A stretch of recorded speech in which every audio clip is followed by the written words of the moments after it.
Alors, on va maintenant écouter Christophe Mailly. Il se trouve que c'est très émouvant de l'avoir parmi nous, parce que quand je l'ai rencontré à Brive, au salon littéraire, il m'a dit que sa source d'inspiration, c'était les marches qu'il effectuait ici, sur le littoral, sur le Pertuis breton, que vous connaissez bien sans doute, et les marches qu'il faisait de Lausière, donc au bout de Nieul, jusqu'ici à Hénan, qui était son point d'arrivée. Et ce sont des textes absolument magnifiques sur ce que c'est qu'être poète, sur ce que c'est qu'être homme dans la nature, sur ce que c'est qu'écrire quand l'inspiration vient des pieds. Parce que on s'aperçoit en te lisant, Christophe, que ta poésie, elle part de ta foulée, des kilomètres que tu avales le long du littoral. Alors je voulais te demander en quoi la nature t'inspire, en quoi est-ce que c'est pour toi un sujet toujours renouvelé? Ça, c'est bonjour à tous. C'est pas facile de répondre à ça, évidemment. La nature, je pense qu'il n'y a pas de question à se poser. On en fait partie. Je crois que la définition de la nature, c'est tout ce qui surgit, tout ce qui se présente. Or, voilà, c'est ça. Donc, on en fait partie, qu'on le veuille ou non. Donc, je prends ce qui se présente, le mauvais comme le bon. Vous voyez, le temps aujourd'hui n'est pas extraordinaire. Pourtant, vous êtes là, moi je suis là aussi. Il y a des gens qui ne sont pas là, ils ont tort. Les absents, vous savez, ont toujours tort.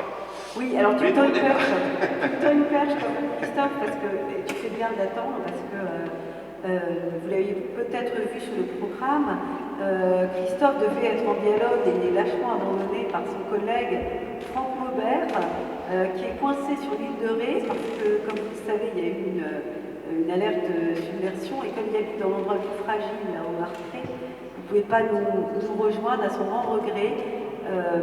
Mais on va quand même lire, puisque nos lecteurs qui vont intervenir ont quand même préparé la lecture d'extraits d'Histoire naturelle. C'est un livre, alors on ne l'a pas ici, puisque le libraire a aussi un problème, mais vraiment je vous conseille ce beau recueil de textes dont on lira quelques extraits. Alors, je voulais quand même te demander, Christophe, à moins que tu aies quelque chose à dire de plus intéressant que moi, ce qui est certainement le cas. C'est pas sûr. Non, je voulais te demander si tous les paysages étaient égaux pour toi, parce qu'il y a des poètes qui ont besoin du spectaculaire, qui ont besoin des grands espaces, un canyon, un ciel magnifique, ou si finalement le moindre petit sentier, la petite ruelle, l'arbre franc au bord de la route, ça te suffit pour faire naître l'envie du poème? Disons qu'on fait avec ce qu'on a, et moi j'ai pas de grand canyon, j'ai pas de grand paysage spectaculaire. Donc, t'as le Pertuis breton, comme voilà, j'ai Pertuis breton, entre autres, mais je me contente à la limite de ce que j'ai devant moi. Je viens de le dire, c'est ce qui se présente. Si un jour les canyons se présentent, tant mieux, j'en ferai quelque chose. Là, c'est pas le cas. C'est le Pertuis breton, c'est des chemins au bord du Cher, c'était la vallée de la Meuse avant, des endroits assez ordinaires. Mais j'ai quand même appris une chose, c'est que peut-être les plus grands voyages sont là, finalement, dans l'ordinaire. Et je l'ai mis en pratique depuis un certain temps. Et je m'en porte bien. Voilà. Donc pas besoin de spectaculaire, je pense que ça, c'est plutôt les offices de tourisme qui ont besoin de ça pour vivre. Donc moi, je fais vraiment avec ce que j'ai. Et j'invite tout le monde à en faire autant.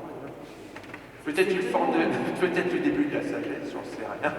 Mais bon, une économie moyenne, en fait. Et ce qui est frappant dans ta poésie, justement, c'est qu'elle n'est jamais tournée vers le cosmétique, le joli, le tourisme, hein, on avait parlé la dernière fois, mais au contraire vers une découverte de soi. Et c'est une poésie qui est extrêmement profonde.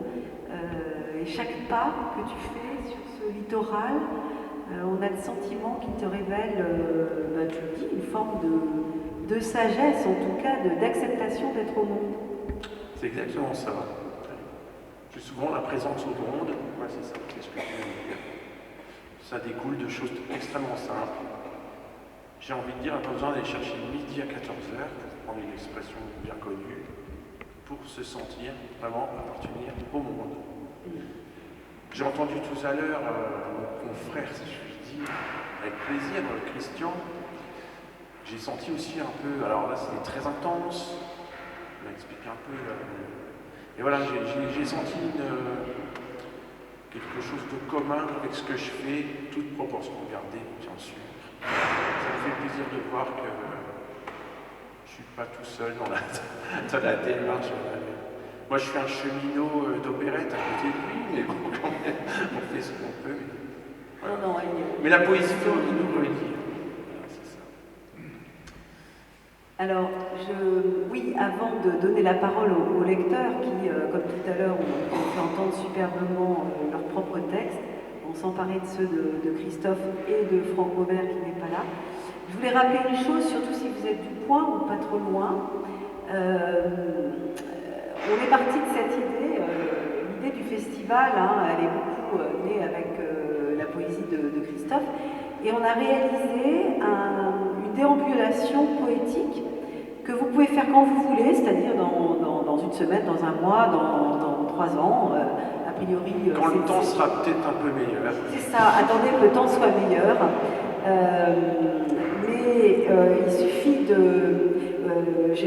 on a enregistré les textes de Christophe là où il les a écrits. Et c'est extrêmement émouvant d'entendre ces textes magnifiques, sachant que le poète est passé par là et qu'il a trouvé la source de son inspiration là où on est dans ses pas. Alors, vous avez des papiers que vous pouvez prendre, où est-ce qu'ils sont là pour C'est uniquement sur Voilà, donc il suffit d'aller sur notre site embarcadère, le QR code, je ne sais jamais comment on dit, est là, vous le flashez, vous garez votre voiture à l'après, vous partez en balade et le téléphone fait tout, c'est la magie du numérique, je ne peux pas vous expliquer comment ça marche, mais les textes se déclenchent en passant devant les balises avec de très belles photos en regard. Et là, vous êtes tout à fait libre de le faire quand vous voulez. Voilà. On va maintenant, à moins que tu aies quelque chose à ajouter, on va écouter la lecture des textes tirés d'Histoire naturelle de Franck Robert et de plusieurs recueils de Christophe Mailly, À jour passant chez Gallimard, De loin en loin, et arrière-plan à l'herbe qui tremble, éditeur qui est présent dans le petit salon à la maison de la paix.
Christophe Mailly, De loin en loin.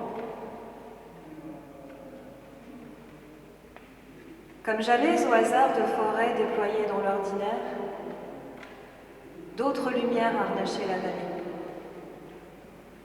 C'était un peu de temps perdu, un voyage indigne de lui-même, des gestes d'eau et d'horizon. De ses pas posés à même le paysage, je tirais de quoi recommencer, ici ou ailleurs. Le vent était soudain moins sûr de sa route. Le jour avait des hésitations d'automne accompli. Parfois, la pluie lestait les méandres immobiles du ciel, et le soleil du soir alourdissait les flaques, trop étroites pour les nuages, sans rien dévoiler outre mesure.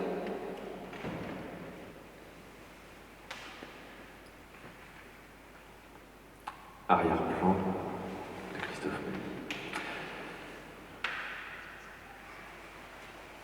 Ce décor d'herbes sauvages et ce fleuve sans épave, où sont-ils donc, maintenant que je ne suis plus sans armes et sans bagages, qu'une ombre seule parmi les ombres?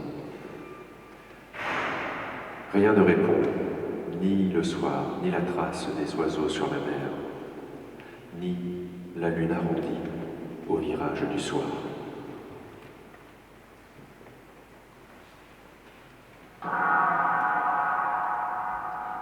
Carnet de ronde, rien à signaler, sauf peut-être sur les polders, quelques nuages et un peu d'herbe sur la dune qui en oublie ma présence et celle de la mer.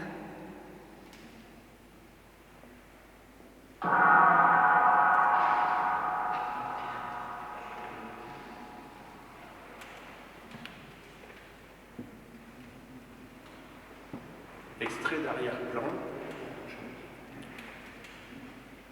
Je vais au-devant de la forêt, d'où monte le soleil, aggravé d'azur. Je laisse la rivière s'enrouler autour du rocher. Les ombres se replient dans cette heure ultime où votre voix s'éteint avec la mienne et le ciel arrêté.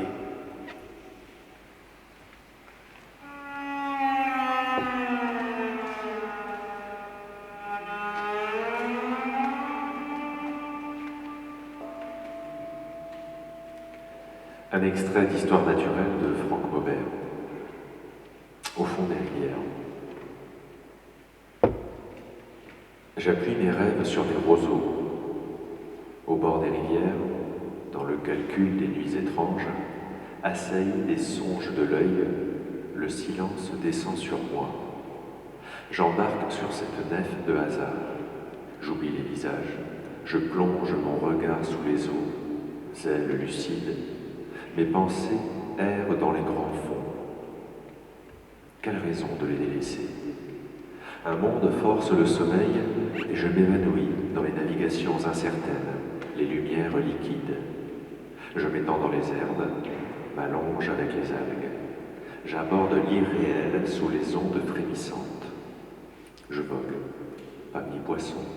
Je danse avec eux, là où se trament des vies parmi les épaves déchiquetées.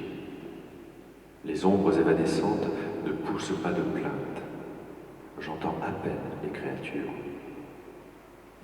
Sous les voix de la pluie se mêlent les chants de l'espérance, résonne l'inquiétude. Les poissons, captifs, s'enferment. À la ligne sonore, monotone, la nature impose ses secrets, prend l'apparence d'une chose peinte, douce association à l'homme. Les horloges se dérèglent. Je me débats, la gorge se serre, je pense l'absolu, vertige d'apocalypse. Le miracle s'opère. Les chatons se détachent des saules, à l'arbre des jours de printemps. D'étranges racines quittent la nuit sous-marine et se tordent. Les tiges des nénuphars s'érigent pour tendre vers l'apex, signe végétal, pour échapper aux terreurs du gouffre. Bientôt, des boutons jaunes se formeront, promesse d'un nouveau ciel où passeront les grues.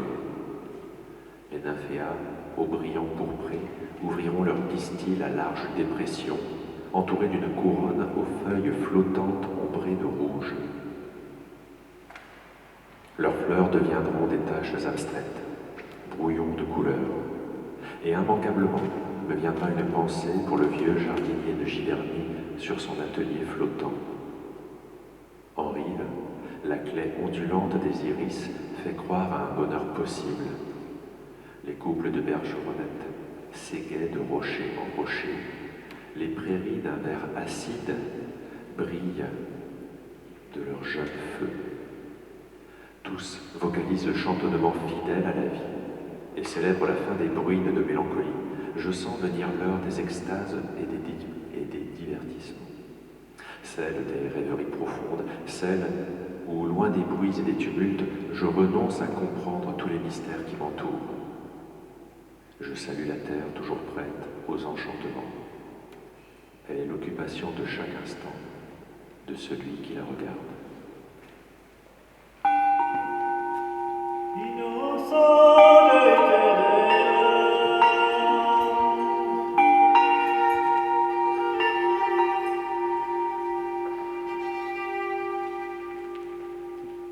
Un jour passant de Christophe Maé.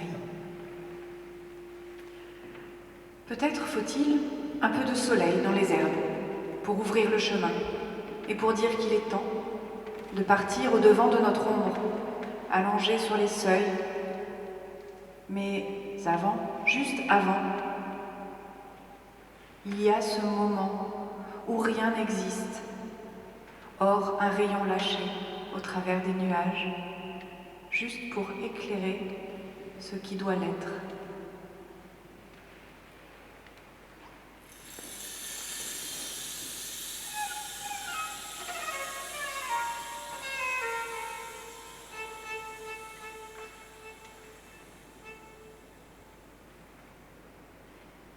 À jour passant, Christophe Maé. Dire qu'il aurait suffi de quelques collines et de quelques rivières pour absoudre la soif d'horizon qui nous ronge depuis toujours.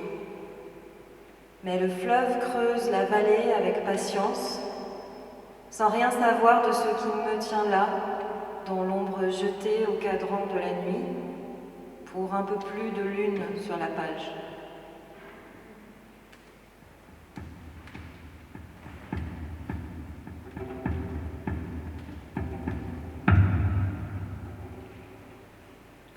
À jour passant de Christophe Maé. À force de dire et d'écrire tout ce qui passe et qui lasse, cette usure du temps et des âmes, tout le sommeil à venir, on s'approche toujours un peu plus sans jamais rien atteindre. Car vivre est pareil à la mer qui brasse les nuages. Tout recommence sans jamais finir. Et quoi qu'on en dise, rien ne vaut l'éternelle lumière du jour éphémère.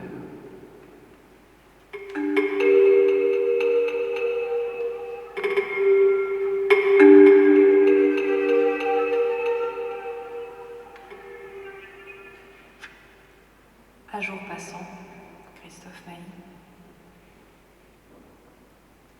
Ce que tu vois est autre chose qu'un peu d'eau et de feu. À même la terre, la voix des orages courbe les forêts, sans issue, hors celle qui te tient sans réserve, dans l'étonnement de vivre, à corps perdu.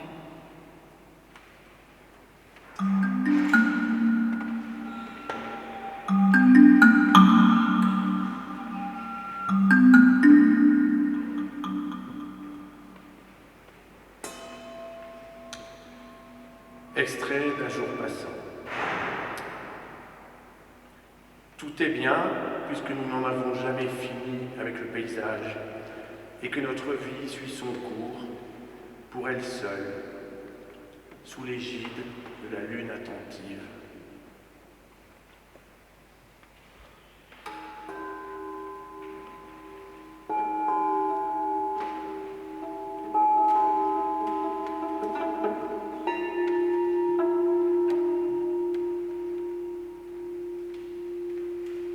Un extrait d'Histoire naturelle de Franck Maubert.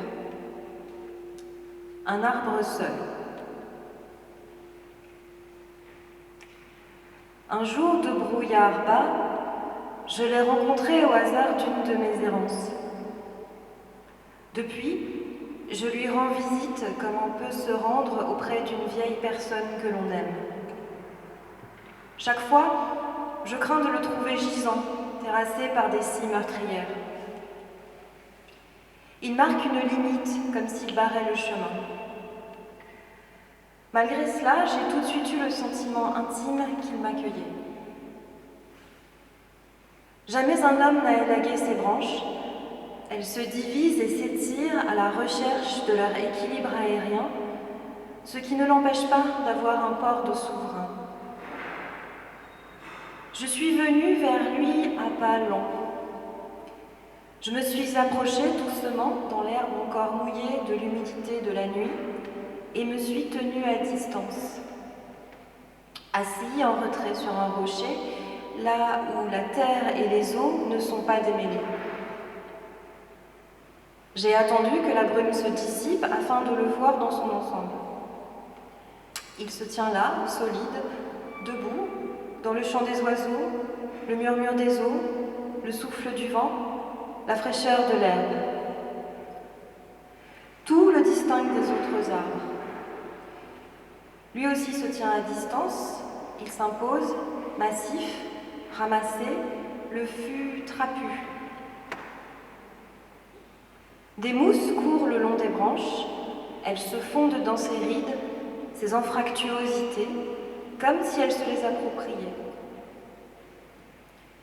Le premier soleil tombe sur son habit de feuilles et étincelle d'un effet de moire qui lui donne un air de jeunesse chargé de printemps. Je mesure ma chance d'être seule à l'admirer. Il rayonne de toute sa puissance. Ses bras endurcis s'ouvrent et se tendent vers le ciel. Son houppier plein de sève ménage la lumière et s'agite dans la confusion de son effervescence. La vie circule, ces jeunes bourgeons jasent. Il respire l'optimisme, j'entends son souffle. Dans l'air montent des arômes de menthe et de fleurs à venir. Un monde en éveil. J'ai envie de m'adresser à lui, mais je sens un empêchement, celui du poids de ses secrets et de son silence.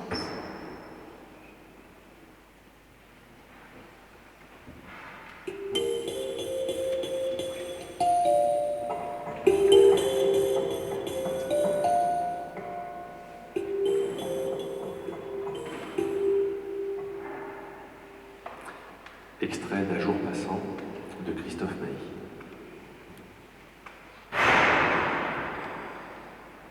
Surtout ne dis rien au passage du vent, car c'est l'heure abrupte où le ciel se repeuple d'oiseaux et de nuages. En vérité, tout incite au silence, au point que sur la page tes mots hésitent à devenir poèmes.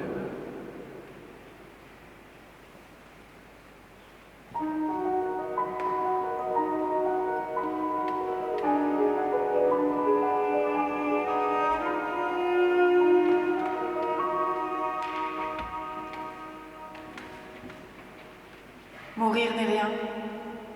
Mourir n'est jamais qu'un mot comme un autre, alors on pense à l'insolente lumière des clairières et à l'ardent soleil, aux embrasures quand la rivière étire les brumes et que l'oiseau fait à lui seul la preuve du ciel.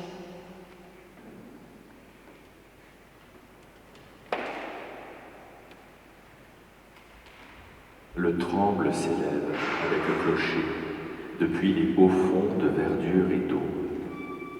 Et nous rêvons d'entendre les tempêtes à corps et à cris, et la mer qui se cabre, toute brouillée d'écume. Mais un peu de patience, car pour le moment, c'est le soleil et lui seul qui saigne au garrot du fleuve.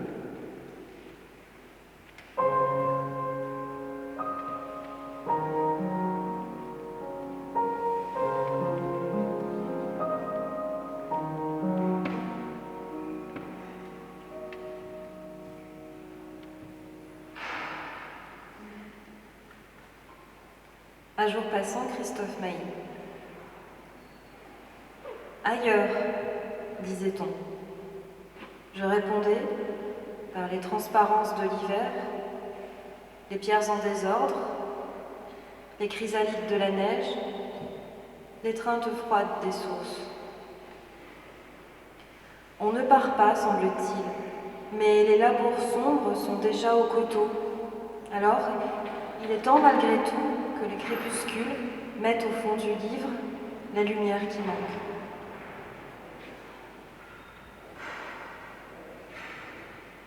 Extrait d'Un jour passant de Christophe Maé.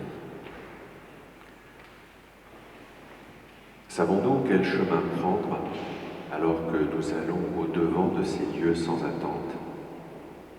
Et c'est au matin que nous revenons, sur la lande déserte, juste au moment où le soleil pur met un rayon dans la flaque.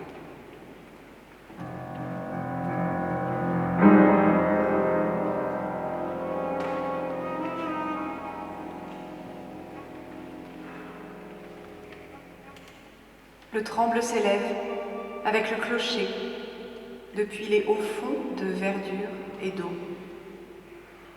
Et nous rêvons d'entendre les tempêtes à corps et à cris, et la mer qui se cabre, toute brouillée d'écume. Mais un peu de patience, car pour le moment, c'est le soleil et lui seul qui saigne au garrot du fleuve.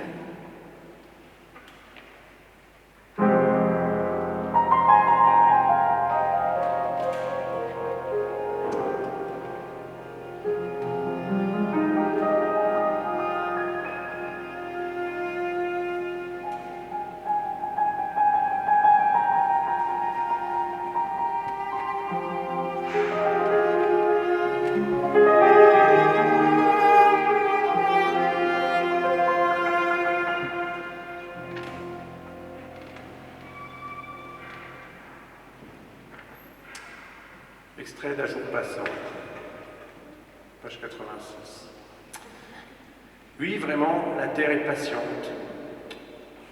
J'en veux pour preuve les herbes claires devant la dalle, laissées pour compte, dans les terrains vagues de l'oubli, pour figurer ce que nous sommes et qui nous fuit.